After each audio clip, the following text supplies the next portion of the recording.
Asalaamu calaykum waraxmatullaahi tacaala wabarakaatu. Kusoo dhawaada labeynta bulshada. Maanta waxaa marti noo ah Dr. Cabdulaahi Cilmi Maxamed oo loo yaqaano Dr. Asad. Dr. Asad waxaan kala sheekaysan doonaa xalka fatahaadaha soo noqnoqday ee webiga Shabeelle iyo gaar ahaan magaalada Beledweyne oo saameynta ugu weyn uu ku yeesho. Dr. Asad waxa uu shahaadada PhD-da ka haystaa horumarinta iyo maamulka kheyraadka biyaha webiyada waaweyn ee dalalka Afrikada Koonfureed iyo sidoo kale Geeska Afrika. Waxa uu sidoo kale cilmi baarisyo badan iyo qoraallo dhaxalgala ka sameeyey arrimaha biyaha iyo deegaanka sii xumaanaya. Dr. Asad waa qoraaga buugga la yiraahdo kala qaybintii Soomaalida qarnigii 20aad. Buuggan oo soo baxay dhowaantan waxa aad ka heli kartaan goobaha buugaagta lagu iibiyo dal iyo dibad. Waxa uu ka mid yahay aasaasayaasha jaamacadda Muqdisho, sidoo kale waxa uu bara sare ka yahay jaamacadda ummadda Soomaaliyeed isaga oo wax ka dhiga qeybta masterska. Dr. Asad kusoo dhawow barnaamijka labeynta bulshada. maasantaa walaal Ibrahim aad iyo aad aan ugu faraxsanahay maxaa la dhahaa kulankan iyo casuumaadana aad ii fidisay adiga iyo kooxdaadaba waa maasantahay. ma ku dhib qabtaa finan haaro jirka oo ku gaduuta ama qalala xalka dhabta ah waxaa idin haysa BQ Cosmetics waxaad ka helaysaa kareemo tayo leh oo dabiici ah laguna sameeyay Yurub saliidda timaha ayaad sidoo kale ka helaysaan wixii faahfaahin kala xiriir lambarada iyo ciwaanada shaashada kaaga muuqda.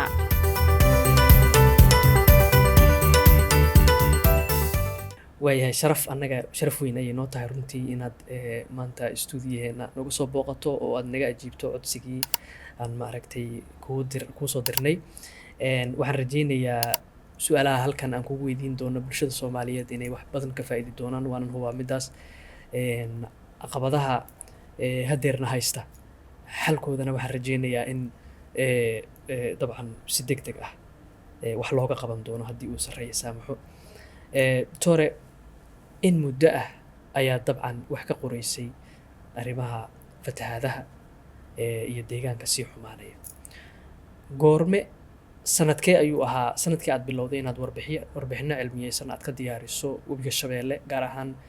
magaalada Beledweyne ee fatahaaduhu kusoo noqnoqdeen? Si gooniya waxaan isku dul taagi doonaa Beledweyne insha Allah. waa maasantaa Ibrahim. runtii aniga markii ugu horreysay ee aan macnaha ku baraarugo dhibaatooyinka cimilada dalka Soomaaliya, deegaanka sii xumaanaya, biyo yarida iyo mashaakilka guud ahaan amni darrida dhinaca cuntada iyo maxaa la dhahaa xarufka iyo nabad guurka dalka Soomaaliya markii ugu horreysay oon ku baraarugo waxay ahayd 1997. muddo hadeer laga joogo 20 sano. 20 iyo waxaa laga joogaa 3 sano. iyo 3 sano. ma 20 iyo waxaa laga joogaa 6 sano laga joogaa ayaan ku baraarugay anigoo markaas mataqaanaa jaamacad ku jira ayaan ku baraarugay oo aan la yaabay maxaa la dhahaa dhibaatadaasi maxay qaasatan fatahaadii way darnayd aadka u darnayd November 1997 ku dhacday magaalada Beledweyne oo runtii El Nino oo hadda laga sheeganayo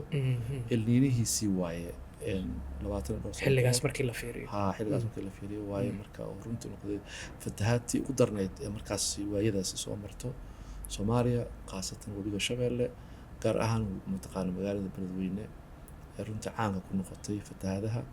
markaas ayay ahayd markii ugu horreysay oo aan ku baraarugay. haddana way soo dhaaftay muddo kadib ayaan markaa aan bilaabay daraasaadka cilmi baarista doctoraadka ama doctorate-ka ama PhD-da aan ku sameynayay ayaan haddana waxaan markii aan arkay cimilada Geeska Afrika dhulka Soomaalida iyo xaaladaha maxaa dhahaa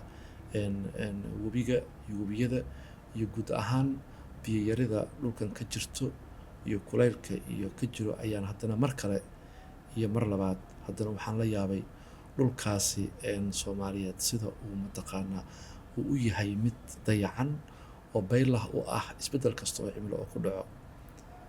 markaasna daraasadeedii ugu horreysay maxaa la dhahaa ayaan waxaan runtii ku arkay in webiga Shabeelle uu qalali doono mar uun waa xilligaas xilligaas ayaan waxaan arkay inuu qalali doono si fiican 99 ayay ahayd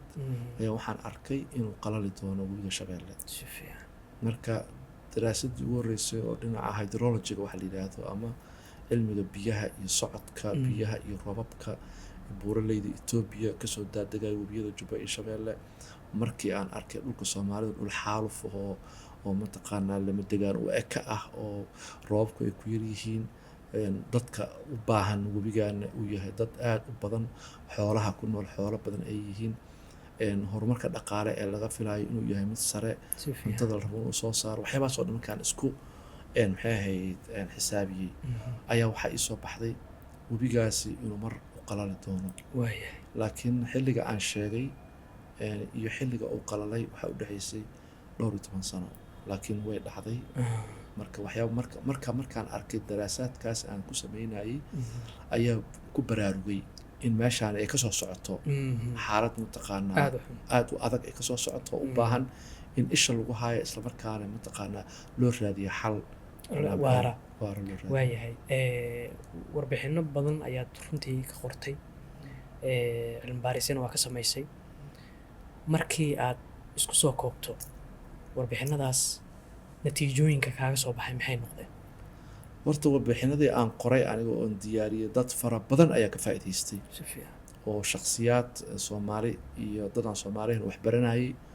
oo jaamacada ku jira ama hay'ado u shaqeeya waxa kale oo ka faa'iidaystay hay'ado waaweyn ayaa macnaha ka faa'iidaystay oo mataqaanaa maxaa la dhahaa caalami ah oo kuwa qaramada midoobay ka mid yihiin kuwa kale oo aan dawlad ka mid yihiin ee arkeen daraasaadkii aniga aan sameynayay dhinaca mataqaanaa cilmi baarista cimilada iyo deegaanka iyo biyaha guud ahaan geeska Afrika gaar ahaan dhulka Soomaalida ayaa ka faa'iidaystay si fiican marka ana markaas waxaa ii soo baxday oo ilaa maantana aan taaganahay in la xalli karo dhibaatooyin kale ee bulshada la xalli karo ee dhaqaale ee bulsho ee siyaasadda la xalli karo laakiin dhibaatooyinka dhinaca deegaanka ku dhaco iyo kuwa cimiladu ay keenaan inay tahay kuwa ay macnaha ay adag tahay in xal degdeg ah oo waara loo helo waayo saameynta ay keenayaan ayaa ah mid ay adag tahay in dib loo celiyo laakiin haddii aan xilligaas macnaha wax laga qabanin in macnaha wax ka qabashadeedu ay markaas meel dheer laga dooni doono ayaa markiiba fahmay dalka Soomaaliya xilligaas wuxuu ku jiray xaalad macnaha siyaasadeed oo cakiran oo mataqaanaa hubaysan oo mataqaanaa maxay ahayd ayuu ku jiray marka aan runtii waxyaabaha aan darsayay iyo xaaladda lagu jiray aad u kala fogeyd laakiin waan ogaa mar uun inay aqoontaas iyo fahamkaasi mar uun bulshada Soomaaliyeed ay u baahan doonto waayahay dabcan toore markaan eegno magaalada Beledweyne waxaa la yiraahdaa dhul beereed meel dhul beereed loogu talagalay ayay ku taallaa Beledweyne markaan ka soo tagno ma jiraan magaalooyin la mid ah oo caqabadahaas oo kala soo maray laakiin la xaliyay markaad fiiriso horta runtii Ibraahimow aniga daraasaadkaas oo Soomaaliya aan ku sameynayay si fiican waxaan markaasi aan joogay jaamacadda weyn ee dalka Sweden ku taalo ee la yiraahdo Royal Institute of Technology si fiican jaamacadaha ugu waaweyn Yurub ka mid ah oo lagu barto cilmiyada injineeriyadda iyo technology-ga iyo science-ka lagu barto si fiican ayaan macnaha maxaa la dhahaa markaas waxaan ka ahaa aan jaamacadda ka baxay isla markaana aan ka ahaa cilmi baare iyo macnaha maxay ahayd daraasaadkaas doctoraadka PhD markaan sameynayay markaas aniga guud ahaanba nin dhalinyaraan anoo ahaan tagay waxaan ku baraarugay marka horta guud ahaan dunida ka sokow waxaa ka dhacaya ee mawduucyadaas ku saabsan haddana dalka Soomaaliya ayaan wax badan marka inaan dalka Soomaaliya daraasad ku sameeyo horta jaamacaddu waxay ku ahayd arrin adag waayo Soomaaliya markaas cid xiisaynayso ma jirto laakiin aniga maadaama Soomaaliya ah dalkaygii inaan macnaha maxay ahayd dadaalka aan bixinayo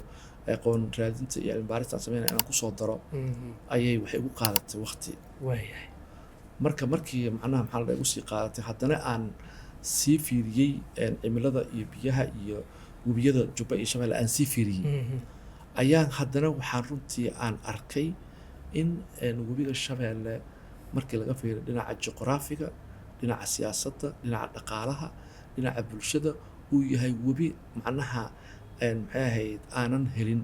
fursaddii ay ahayd inuu helo oo lagu horumariyo oo fatahaadiisa lagu xaliyo biyo yaridiisa lagu xaliyo maxay horumarka kheyraadka ku duugan lala soo baxo waayo wuxuu ahaa webi runtii dhaqaalaha Soomaaliya qayb weyn ka geysanayay markii aan webigii arrintiisa aan dhex galay ayaa haddana waxaa ii soo baxday meelaha ugu muhiimsan webiga uu maro ama lagala socdo maxay xaaladiisa webiga Shabeelle meesha ugu muhiimsan ee markuu dhulka jamhuuriyadda markuu soo galo meesha ugu muhiimsan ee lagala socdo waa magaalada Beledweyne marka magaalada Beledweyne haddana maadaama aan buugaas taariikhda aad aragtay aan qoray oo isku xilliga ay ahaayeen marka xilligii aan PhD-da sameynayay iyo xilligii buugaas aan qorayay isku xilliga ay ahaayeen macnaha marna dalkaygaan baranayay taariikhdiisa iyo juqraafiyadiisa iyo xaaladiisa marna cilmi kale oo doctoraad aan ku sameynayay oo ayaa isna baranayay magaalada marka Beledweyne marka aan taariikh ahaan inta aan bala soo gaarin arrimaha fatahaadda aan macnaha waxaan ogaaday inay tahay magaalo runtii muhiim u ah Soomaaliya bartamaha dalka Soomaaliya magaalada markaas ugu muhiimsan taariikh ahaan ee Soomaalidu ay kuma taqaana ku maxaa la dhahaa imaan jirtay wax lagu baran jiray markii dambana ay macnaha xilliyadii hataa gobonimo doonka u socday inay ahayd meelaha ugu muhiimsan xitaa daraawiishtu ay macnaha ay magaaladii ugu muhiimsanayd oo daraawiishtu intay jirtay ay qabsatay oo ay degtay oo ay ka dagaalamaysay magaalada Beledweyne ay ahayd markii laga soo tago xaruntooda Taleex runtii aan ahayn magaalo markaasi macnaha maxaa la dhahaa u dhigantay Beledweyne xilligaas markii la fiiriyo waayo Beledweyne waxay ku taalay xuduudda dalka Soomaaliya oo isku xireysay macnaha dhulka Soomaali galbeed ilaa iyo bartamaha iyo waqooyiga koonfurta ilaa iyo dhulka xeebaha mataqaana maxay ahayd Badweynta Hindiya isku xirayay ayay ahayd marka runtii magaaladaasi magaalo taariikh leh oo markii dambana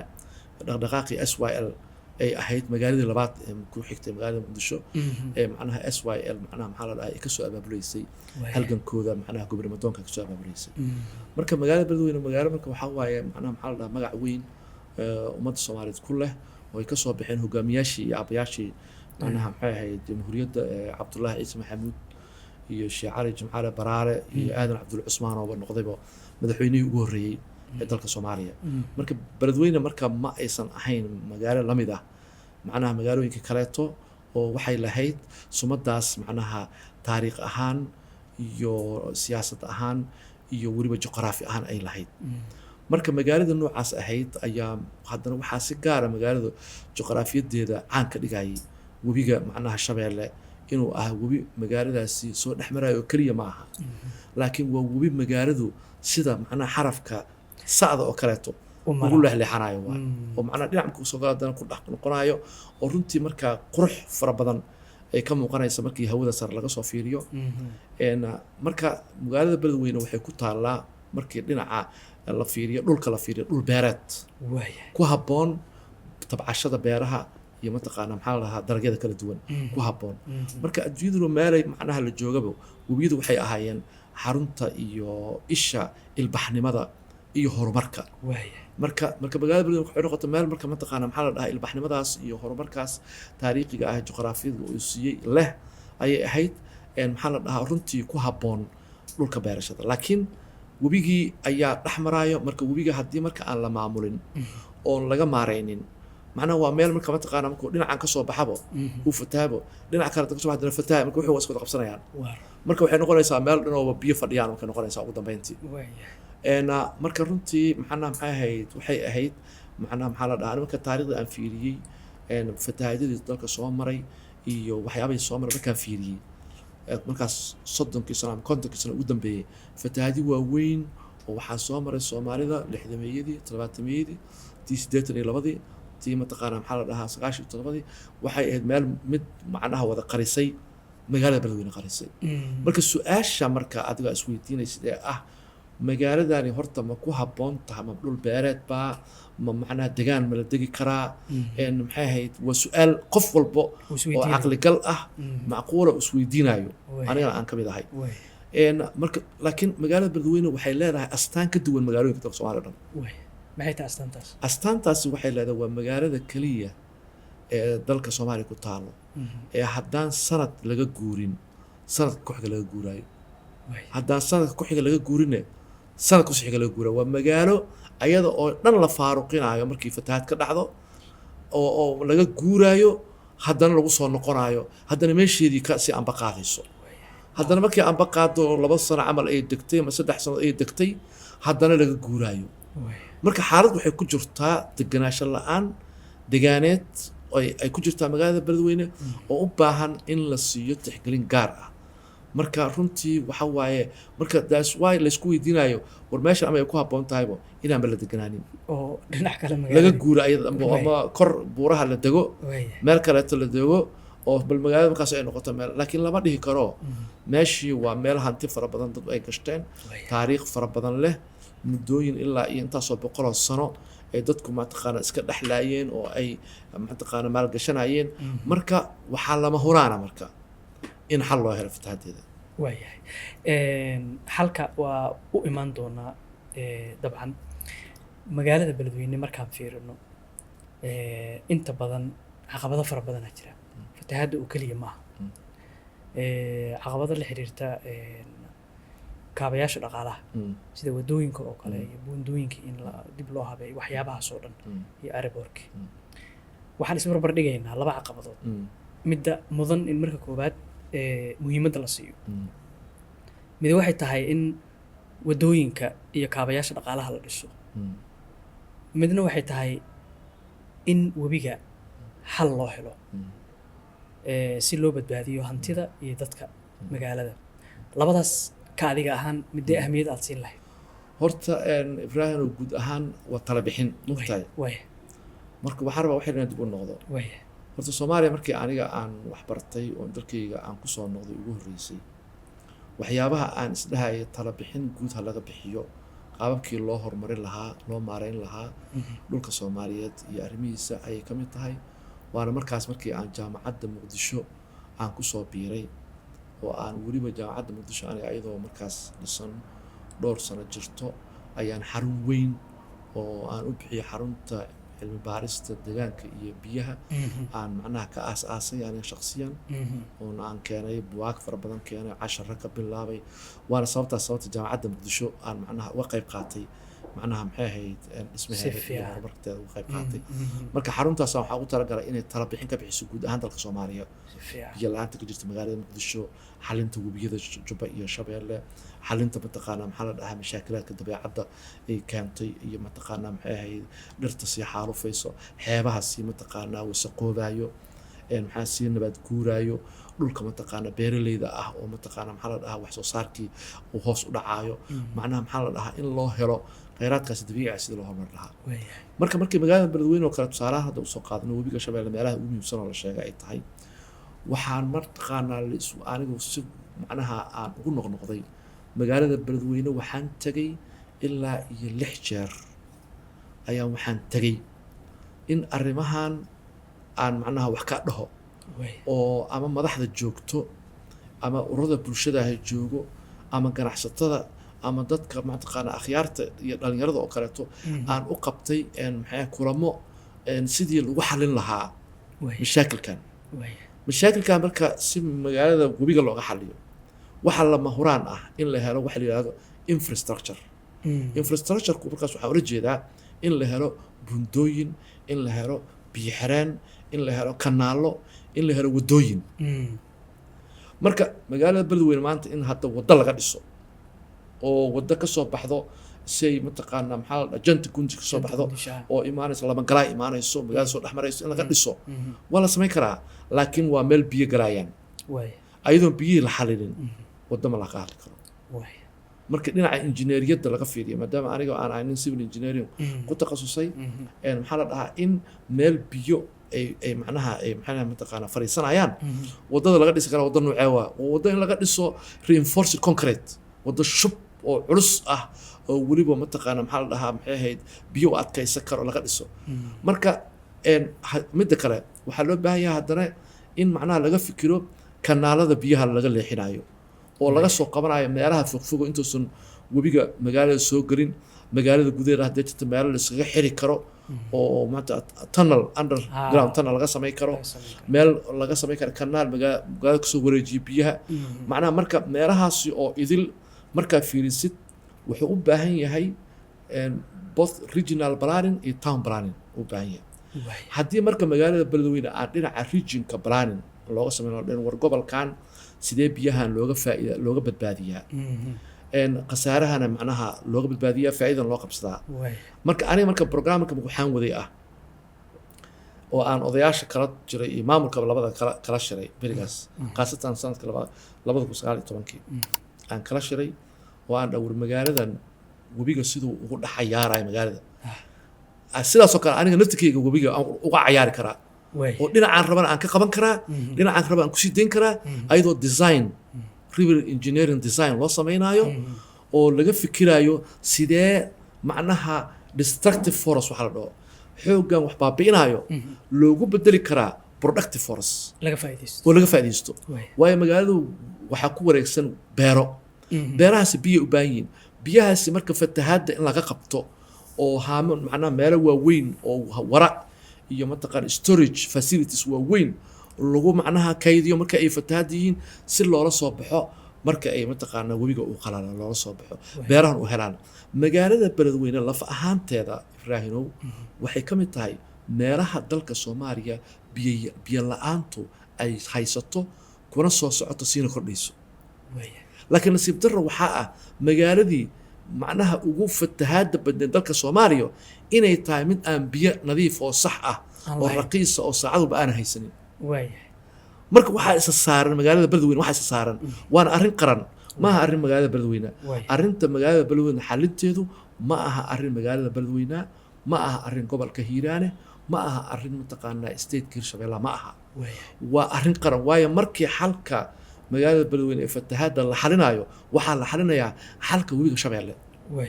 la xalinayaa marka magaalada beledweyne marka waxay u baahan tahay in infrastructure development oo town planning ku imaaday oo loo baahan yahay in kanaalana loo sameeyo biyaha laga leexiyo meelo biyaha lagu kaydiyo storage waaweyn loo sameeyo in buundooyin loo sameeyo in wadooyin loo sameeyo magaaladaas marka waxa laga dhigi karaa magaalo horumarkeedu uu noqdo maadaama dhul beereedna leedahay baad iyo bar xoolaad iyo biyo intaba ay leedahay saddexda kheyraad ee dalka Soomaaliya maanta ku faano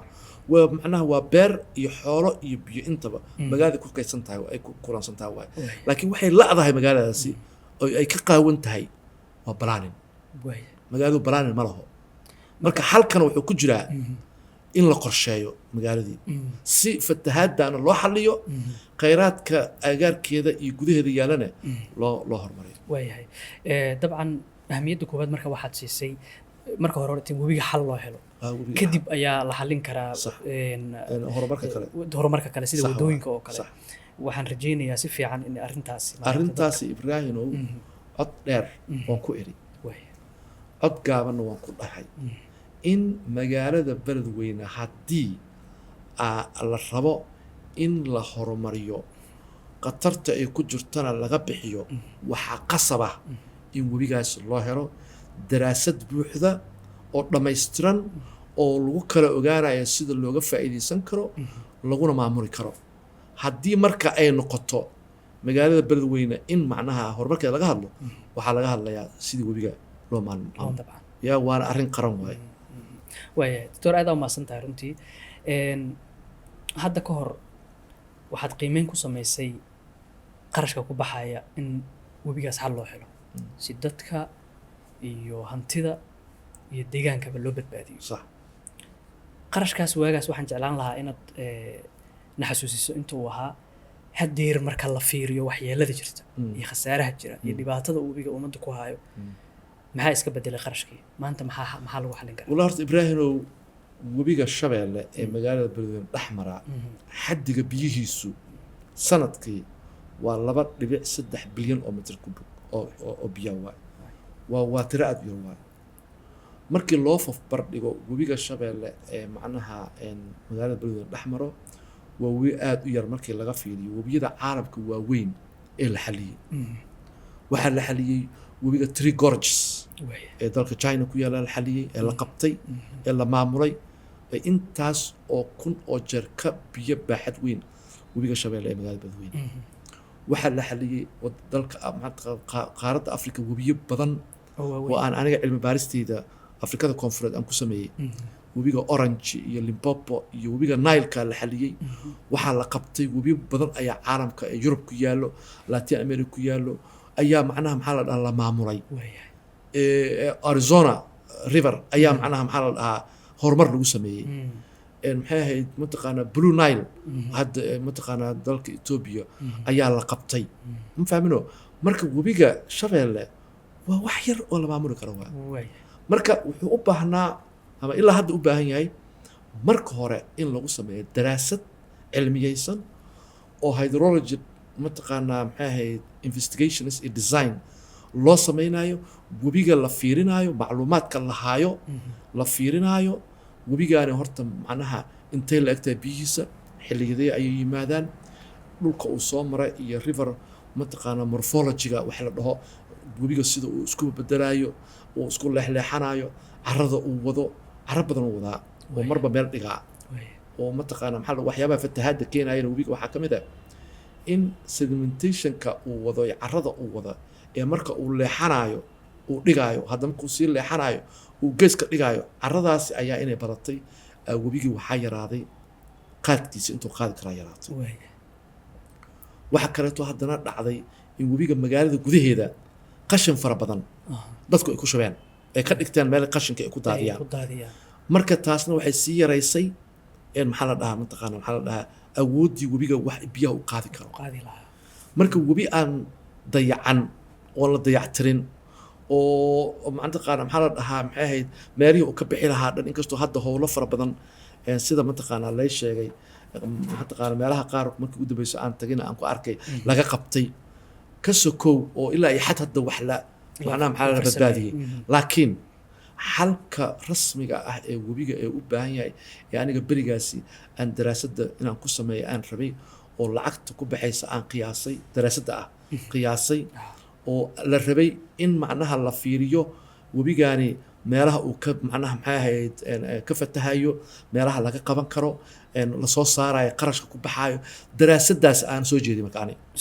waxaan soo jeediyay 2019 iyo 18 labadaba daraasad cilmiyeysan oo river engineering development lagu sameynayo webiga dhan la macnaha satellite images la qaadanayo dad aqoon-yahano iyo injineero iyo dad planners ee dhulka marayaan webiga meesha kusoo bilowdo xuduudda ilaa iyo hadda la fiirinayo marka ilaa ay meeshu ka baxayo la macnaha qiimeeyo waqti la geliyo dhaqaale markaas aan saas u buurnayn markii loo fiiriyo khasaaraha uu geystayna la geliyo in fact dhaqaale markaas waa mataqaana waa la hayay waan la gelin karay laakiin degdeg waxaa jirta ah in xaliyo fatahaadda kullama qofka ama plannerka ah ama wax qorsheynayo mar kasta uu ay haysato degdeg ah in ambulance solution waxaan hadda la iga xaliyo mar kasta xalka fiican ma gaaraysid xalka fiican waxa ku gaaraysaa inaad weliba waqtiga ugu fiican ee webiga wax laga qaban karo ma xilliga fatahaadda waa xilliga uu qalalan yahay waa xilligaas waa xilliga in la geliyo cagaf la geliyo maantaqaana carrada laga saaro qashinka laga saaro la qiimeeyo la fiiriyo meelaha uu ka bixi karo oo markaasi computerized system oo hydrology model ah in la sameeyo webiga biyo lagu soo shubo computerka gudihiisa xaddi badan oo biyo lagu soo furo la arka meelaha ka fatahayo markaas meesha laga qabto la fiiriyo markii kan la qabto sida webiga uu dhaqmaayo marka webigaasi magaalada beledweyne wuxuu dhexma karaa asaga oo aan dhibaato geysanin weliba macnaha si qurux badan inuu u dhexmaro biyahana laga maamulo ilaa iyo xad ayadoo oo aan ogahay in Ibraahimow horta floodka wax la dhaho waxaa la dhahaa we cannot control the floodka iyo fatahaadda iyo daadadka iyo mataqaana biyo baxadu lama controli karo waayo waxa waa xoog rabaani ah oo mataqaana dabiici ah waay laakiin waxaa aad loo yaray karaa khasaarahooda mitigation marka mitigationkaas lagu sameynayo ayaa aanba aysan magaaladan si sax u helin marka aniga waxyaabaha aan noloshayda aan isla goorma ayaad macnaha aqoontaada iyo cilmigaaga aad uga faa'iideyn doontaa arki doontaa waxaa ka mid ah dalka Soomaaliya guud ahaan markii laga fiiriyo qodobada aniga ii yaalan shakhsiyan oo isleeyahay inaan mataqaana maxaa la mar dhahaa uu wax ka qabat mar uu wax ka qabto waxaa ka mid ah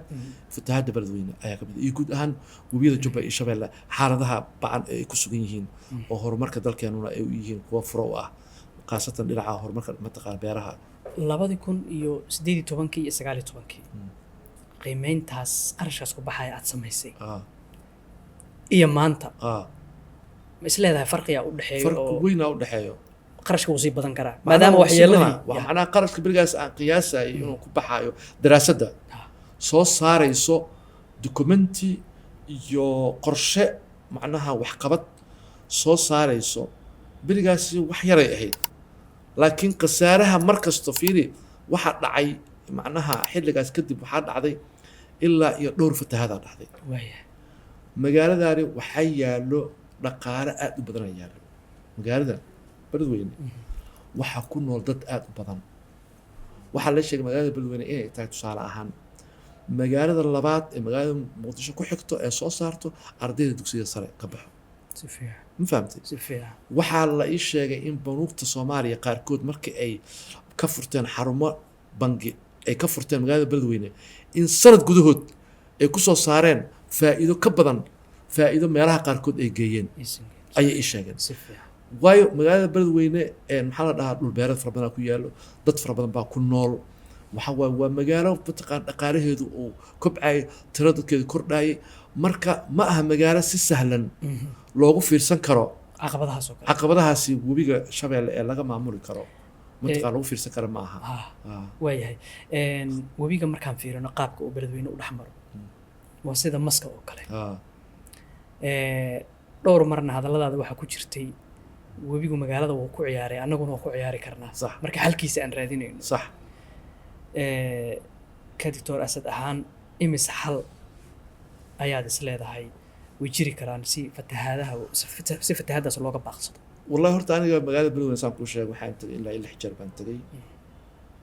oo igu dambeysay sanadkii 2020 ugu dambeysay 4 sano hore ugu dambeysay magaalada laakiin ka hor 6 jeer baan tagay wax kala dan kale oo shakhsiyadeed oo aniga u tagay ma jirin waxaan u tagay sidii aan uga qayb qaadan lahaa xalinta fatahaadaha magaalada beledweyne magaalada meesha ugu shishaysa ee webiga laga dareemo inuu ka fataho waa meesha la dhaho helikili waan tagay magaalada ilaa 5 kilomitir dhinaca sare ee webiga uu ka soo galayo u jirto waa dhul beereed aad mataqaana u qiimo badan ku yaalo waana meesha webiga uu ka soo jiirayo meesha marka meesha uu ka butaaco marka bartaas hataa waxyaabaha markaan tagay ee aan qiimeeyey aniga oo aanan baataa gelin waqti fara badan iyo maskax fara badan isoo baxay waxa kamid ah in bartaas macnaha laga qaban karo bartaas markii maadaama meesha ay tahay markuu soo leexanayo xoogiisa oo macnaha la hakin karo in laga qaban karo waana waxaan u maraynaa hadda in lagu yiri waxba laga sameeyey iyo in laga sameeyo bartaasi in macnaha storage weyn oo ballaaran oo 200-300 oo mitir oo dhinac kasta ah laga sameeyo lagu kaydiyo biyaha xitaa biyahaasi magaalada ayaa u baahan oo weliba si magaalada wuxuu ku imaanayaa by gravity ah oo aan la soo bambaynin maadaama uu dhinac sare uu ku yaallo mise magaalada biyo ma lahe magaalada beledweyne ceelka waa dhanaan mana dheero waxaan mataqaanaa maxay ahayd waa meel gaaban ceelaga gaaban oo aan biyo mataqaan nadiif lahayn waaye laakiin xagga waxaa yaallo biyo nadiif ah oo magaalada dhan mataqaanaa maxay ahayd lagu waraabi karo xilli kasto marka horta meeshaas waa meesha ugu muhiimsan oo laga bixin karo marar badan rag aniga lamida dadkooda ay soo jeediyeen in kanaal laga qaado meeshaas ilaa magaalada dusheeda la mariyo magaalada gudaheeda markuu soo galo saas u soconayo isla magaalada dhexdeeda meel waxaa jirta webiga iskaga soo dhawaado oo haddii kanaal dhul dad baa degan meesha dad baa degan dhulkaasi dad baa leh marka in dadkaasi la dhaho dan guudaa loo qabanayaa ama underground ha la mariyo ama dhulkaas dadka ha laga gado laakiin meel laftirkeeda laga hakin karo biyaha waaye meesha kale oo saddexaad waa meeshaan hadda la yiraahdo macnaha maxay ahayd waraaboole la dhaho oo macnaha markuu asna soo jiroonayo marka meesha dowladdii hore Soomaaliya ee burburka ka horreysay waa laga maamuli jiray waan tagay 2 jeer aan tagay waan arkay oo waxa ka furan macnaha maxaa la dhahaa maxay ahayd mataqaan waadi markaas ama mataqaan lagu sii deyn karo biyaha inkastoo biyaha iska sii deeyo aysan ahayn ay tahay in la maamulo oo aysan macnaha laga faa'iideysto that's why aniga aan u bixinayo destructive forest in laga soo wareejiyo oo productive forest la keeno meeshaasna waa laga qaban karaa marka haddana uu soo leexdo waraaboole iyo dhulkaas uu soo marane meel kaloo aydan laga qaban karo ilaa intuusan soo gaarin meel la yidhahdo laab dheere marka dhulkaasoo idil aniga macnaha maxay ahayd anigoo iswiran joogo oo sanado badan ka hor ayaan dhulkaasoo idil aniga aan mataqaana ku cayaari jiray oon darsi jiray oo casharadeeda jaamacadda aniga aan kusoo jeedin jiray oo dhihi jiray webi noocaasaa jiro see loo qaban karaa ardayda kale wax isla baranaynay macallimiinta dhihi jireen saa ha la sameeyo anagoo webiga arkin laakiin xoogaa hawada kasoo sawirtay iyo satellite-ka guud ee mataqaana earth google earth kasoo sawirtay ayaan mataqaana marka runtii taas laakiin waxa ka weyn in ay jirto qorshe la rabo in guud ahaan daraasad waqti la geliyo lacag la geliyo macnaha dad aqoon-yahano ah macnaha shirkado sarsare wax qaban karo la geliyo hawshan howl mataqaana umadeed waaye waa howl dowladeed waaye howl private ah ma aha waa magaalo dhan oo magaalooyinka Soomaaliya ugu muhiimsan ayaa la rabaa in mataqaana maxaa la dhahaa maxay ahayd la maamulo la rabaa laakiin aniga kulli waxaan arkaa aqoon-yahan ahaan maadaama aan ka mid ah dadka ugu aqoonta badan maxay ahayd fieldigan ugu aqoonta badan lagu tiriyo laga maarmaan waaye mana ah wax la dhaafi karo in magaalada beledweyne lagu sameeyo webigaasi daraasad cilmiyeysan oo mataqaanaa maxay ahayd oo la rabo in horumar buuxaan lagu sameeyo xilliga qaasata fatahadda Dr. Asad 23 sano in ka badan ayaad waqti gelisay sidii xal loogu heli lahaa webigaas wax badanood ka digtana waa dhaceen dabcan waqtiga maanta la joogo maxaa la qaban karaa marka duruuftaada isku fiiriso maxaa la qaban karaa 1 2 3 horta aniga waxaan daraasadeyda xilligaas 20 sano ka hor markaan PhD-da samaynayo qaar kana mid ah maanta buugayga PhD-da ku taalo waxaan macnaha ii soo baxday in webiga Shabeelle uu qalali doono wuuna qalalay sanadka 2016 webigu wuu qalalay sanadkii 2017 wuu qalalay 18 wuu qalalay 19 wuu qalalay 20 sidoo kale ilaa sanadka hadda waa tii abaarta xumeed dhacayso wuu qalalay marka runtii horta webiga Shabeelle wuu qalalaan doonaa aniga marka daraasadda markaa berigaas qallayl bisa ii soo baxday hadda laakiin haddana maadaama aan markasta aan ka warhayay hadda laba xaaladood ayuu webiga Shabeelle istaagnaa doonaa webiga Shabeelle Ibrahim wuxuu ku jiri doonaa laba xaaladood oo labadaba in la maareeyo u baahan marka mid baa hadda ka hadlaynay middaasna waxay xal u tahay midda kale webiga Shabeelle wuxuu noqon doonaa ama inuu qallalnaado oo zero flow uu noqdo ama inuu noqdo extremely high flow labada xaaladood oo ah ama inuu eber yahay ama inuu fatahaad ku baabi'inayso oo wado labadaas xaaladood ayaa webiga Shabeelle hadda iyaga soo baxday weliba waxyaabaha aan la yaabo oo aanan ku arki jirin markaan daraasaadka sameynaya aan arki jirin hadda soo baxday waxay tahay hal sano gudaheed ayay labada dhacayaan hal xilli gudaheed ayay labada dhacayaan webigana uu qalalaya ayadoo webiga uu qalalnaa dhowr usbuuc ka hor oo qalalnaa oo dadku leeyihiin war webigaan qalalan bisinka laga mataqaana subxaanallaysanayo ayaa haddana fatahaad waali ah oo ayay dhacayso marka maxaa ii soo baxay marka waxaa ii soo baxaysa marka in la maamuli karo maarayn u baahan hadda mar wax arrin macnaha haddii marna aad aragtid baaba ah oo marna wax badana de waxay leedahay meel balance ay leedahay oo isku soo dhaweyn ah sida kaliya isku soo dhaweyn karna maxay tahay in marka uu badan yahay la qabto si marka uu eber noqdo looga faa'iideysto laakiin haddii kale marka maxay noqonaya marka qorshahaasi marka wuxuu keenayaa inaad ka badbaaddo marka uu qalalan yahayna dhibka kaa soo gaari lahaa inaad ka badbaaddo ama aad yarayso saameynteeda marka uu ku dilayana uu badan yahayna inaad ka badbaaddo laakiin haddii amaarayn weydid labadaba marka waxay ku noqonayaan inay ku dhibaatayaan nasiibeyna kugu noqonayaan labadaba la-aantiisana waxay noqonaysaa inay ku disho badidiisana ay ku disho marka aniga waxaa ii soo baxday xal ayaa mataqaana u dhexeeyo lana gaari karo nasiib wanaagna maadaama hadda Soomaalidu dowladnimadeeda iyo nabadeeda iyo horumarkeeda iyo macnaha maxay ahayd maamul wanaageeda hadda uu soo dhismaayo waxa ii muuqatay in arrintaas mataqaana maxaa macquul ay tahay loo qaban karo wax laga qaban karo waayahay markaad fiiriso duruufaha jira wax badan waa laga soo kabtay runtii laakiin weli waxaa jira duruufo taaganaa jira maxaa kuu muuqda oo aad is leedahay arrinta webiga marka la darsayo ama arrinta webiga marka la rabo in wax laga qabto maxaan la qaban karin maanta oo duruufuhu ay ka hor istaagi karaan dowladda iyo sidoo kale qof walba oo arrintaas horta waxaan la qaban karin ma laha laakiin aniga waxaan is leeyahay waxaa waaye adduunyadu wax walba waxay ka bilowdaan meesha ay yaallaan waayahay qofka markaas ag joogo ayaana mas-uuliyadda ugu weyn ay saaran tahay anu waxay ila tahay fatahaaddaas markaan fiiriyey dadka ugu horreeya mas-uuliyadda ay saaran tahay waa dadka magaalada degan marka haddii macnaha reer beled weyne ayagu ay macnaha problemkan si qaasa ayagu u haystaa waayahay ayaga ayaa horta laga rabaa marka hore u istaagaan oo ay dhahaan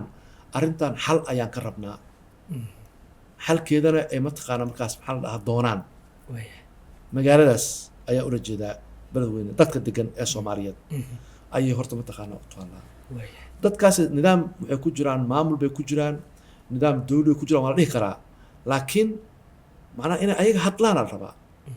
Soomaalidu waxay dhahaan nimaan hadlin hooyadiisle wax ma siiso ma fahamta reer beledweyne waxa laga rabaa inay marka horeeto ay mataqaana maxaa la dhahaa ay macnaha maxaa la dhahaa ay arrintan ay maxay ahayd mataqaana ka dhigayaan oo ay dhahaan dhibkan kuma jiri karno laakiin macnaha aniga 6 jeer oo tagaay oo bulshada aan la kulmaayay runtii bulshada dhibaatada way dareemaysaa laakiin sidii loo rabay inay macnaha ay dhahaan arrintan waa in mataqaana ilaa xad meelaha qaar way u istaageen oo wax waa la qabtay hadda sanadkii 2019 kadib 2020 macnaha maxaa la dhahaa maxay ahayd darbi baa laga dhisay meelo badan mataqaana dad fara badan ay wax qabteen kanaalkaasaan kuu sheegayo kor mataqaana maxay ahayd waa la mataqaana anu ilaa hadda ma arkin laakiin qaybta arka waa qaybtii uun ganacsatadu ay sameeyeen mataqaana maxaa la dhahaa oo ay waan arkay iyo doorkii markaas dowladda Soomaaliyeed dhaqaalihii markaas laga rabay ay bixisay markii dambe oo wax lagu qabtay laakiin markaad fiirisid webiga dhaqaalaha iyo hawsha uu u baahan yahay iyo wixii hadda la qabtay wax isku dhow maaha wuxuu u baahan yahay ayaa aad iyo aad uga badan wuxuu u baahan yahay in mataqaana maxaa la dhahaa maxay la geliyo maxay ahayd dadaal aad u badan in la geliyo uu u baahan yahay dadaal aad u badan in la geliyo ayuu rabaa oo mataqaana maxaa la dhahaa maxay ahayd oo cilmi baarista aan kuu sheegaya ugu horeyso iyo qorsheynta qorshe dhamaystiran oo maxaa la dhahaa mataqaana maxaa la dhahaa dhinaca infrastructure developmentiga river developmentiga mataqaana economic and social developmentiga in la geliyo u baahan yahay marka laakiin isku soo duubo maanta waa la haystaa fursado fara badan waxyaabaha macnaha maqan waa wax yar waa wax maqan maanta markii berigii hore 20 sano ka hor la fiiriyo hadda maanta waxa maqan iyo waxa la haysto waxa yar waxa maqan baa yar oo ah in loo soo jeesto bas laakiin dhaqaalana waa loo heli karaa lagu maamulo lagu horumariyo lagu darso ma fahamtay magaaladuna amni way haysataa amni ku filan oo wax looga qaban karo way haysataa mujtamacna way ku nool yihiin maamulna waa ka dhisan yahay mid mataqaana maxay degmo iyo mid gobol iyo mid state iyo mid mataqaana maxaa la dhahaa national inta buu dhisan yahay marka waxay u baahan tahay oo kaliya in loo dhaqaaqo aad iyo aad turaada waa maasan tahay qaybihii dambaan soo gaarna marka dabcan waxaa jira inta badan caqabadaha markaan fiirino waxay u baahan yihiin xal ka doctor Asad ahaan ma jiraa baaq aad dirayso iyo talooyin aad soo jeedinayso maadaama arrintani aad hore u sheegtay inay tahay mid qaran marka talooyinka iyo baaqa aad dirayso guranadka xaqiiqdii maxaa la dhahaa magaaladan kulli aan intaan daraasadda ku hayay xilliga aan kuu sheegay laga soo bilaabo ilaa waxaa dhacay 7 macnaha fatahaad oo dhammaantood macnaha la maamuli karay kuwii ugu horreeyay laga yaabo inaan la maamuli karin maadaama dalku kala daadsanaa laakiin aniga waxaan qabaa in aanan loo baahnayn in mar kale magaaladaas ay ka dhacday fatahaad sababa in magaalada dhan laga guuro marka maadaama ay tahay magaalada keliya ee dalka Soomaaliya haddii aan 2 sano laga guurin sanadka saddexaad laga guuraayo ay tahay inaan loo baahnayn in mar kale macnaha ay soo laabato ee laga guuro aysan u baahnayn ee ka hor inta aysan dhicin laga guuro waxaan kaloo soo jeedin lahaa in magaaladaas webigeeda xilliga ugu fiican ee wax laga qaban karo haddii tahay carrada ku jirto iyo haddii tahay qashinka dadku ay ku shubaan intaba ama carrada webiga oo wado xilliga ugu fiican wax laga qaban karo waa xilliga webiga uu qalalan yahay ama biyihiisu ay aad u yar yihiin ee mataqaana maxaa la dhahaa maxaq oo xilliyada jiilaalka ah laga qaban karo midda saddexaad ee aan soo jeedinayo waxay tahay waxaa la joogaa xilligii macnaha maadaama la haysto waxaa la haystaa intaas oo mataqaana dhaqaale ayaa loo heli karaa maanta dalka Soomaaliya dowladnimadii way soo kabatay dad wax ka qabto aqoon u leh ayaa buuxa joogo maxaa la dhahaa hay-adihii way dhisan yihiin maamul ee dowladeed ee wax ka qaban lahaa way dhisan yihiin waxa kaliya oo aan soo jeedin lahaa ugu baaqa waxay tahay in macnaha maxaa waxa yar ee haray mataqaanaa loo soo jeesto oo ah in la qorsheeyo oo mataqaana magaaladaas dadka degan iyo kuwa maamulka haya iyo kuwa guud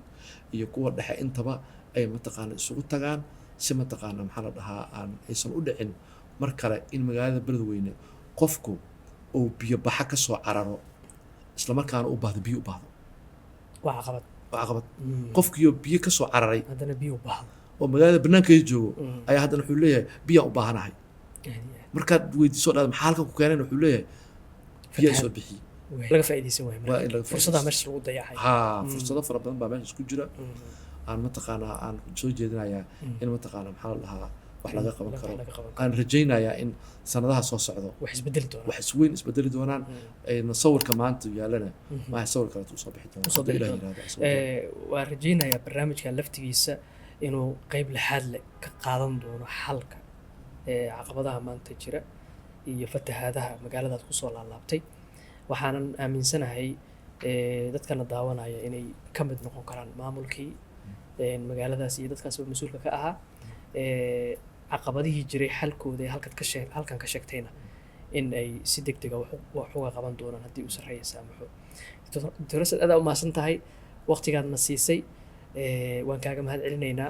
waxaan rajaynaynaa inaan mar kale mawduucyo kale oo muhiim ah sida taariikhda buuggaaga ku urursan oo kale inaan ka wada sheekaysano haddii uu sarreeya saamaxo aada uga mahadsan tahay waqtigaaga qaaliga waayahay intaas ayaan kusoo gunaanadaynaa labeynta bulshada oo maanta uu marti noogu ahaa Dr. Cabdulaahi Cilmi Maxamed oo loo yaqaano Dr. Asad. Dr. Asad waxa uu shahaadada PhD ka haystaa horumarinta iyo maamulka kheyraadka biyaha wabiyada waaweyn ee dalalka Afrikada Koonfureed iyo sidoo kale geeska Afrika. waxa uu cilmi baarisyo tira beel ah iyo qoraallo dhaxalgala ka sameeyey arrimaha biyaha iyo sidoo kale deegaanka sii xumaanaya ee dalkeena iyo sidoo kale Afrika laftigeeda. Dr. Asad waxa uu wax ka aasaasay jaamacadda Muqdisho sidoo kalena hadeer waxa uu barasare ka yahay sidoo kalena qaybta master's degree oo wax ka dhiga jaamacadda ummadda Soomaaliyeed. buuggan dabcan waxa la yiraahdaa kala qaybintii Soomaalida qarnigii 20aad waxaan filayaa in adiguna nasiib u heli doonto Muqdisho waad ka helaysaa buuggaas ayuu qoray Dr. Asad. intaas ayaan kusoo gunaanadeynaa barnaamijkii labeynta bulshada. waxaan rajaynayaa in meelihii uu barnaamijka ka xiiso geliyey inaad qaybta faallada nagula wadaagi doonto. haddii aad hore asxaab noola ahayd waan kaaga mahad celinayna la joogaaga haddaad nagu cusub tahayna nagu soo bir sidaas iyo nabadgelyo.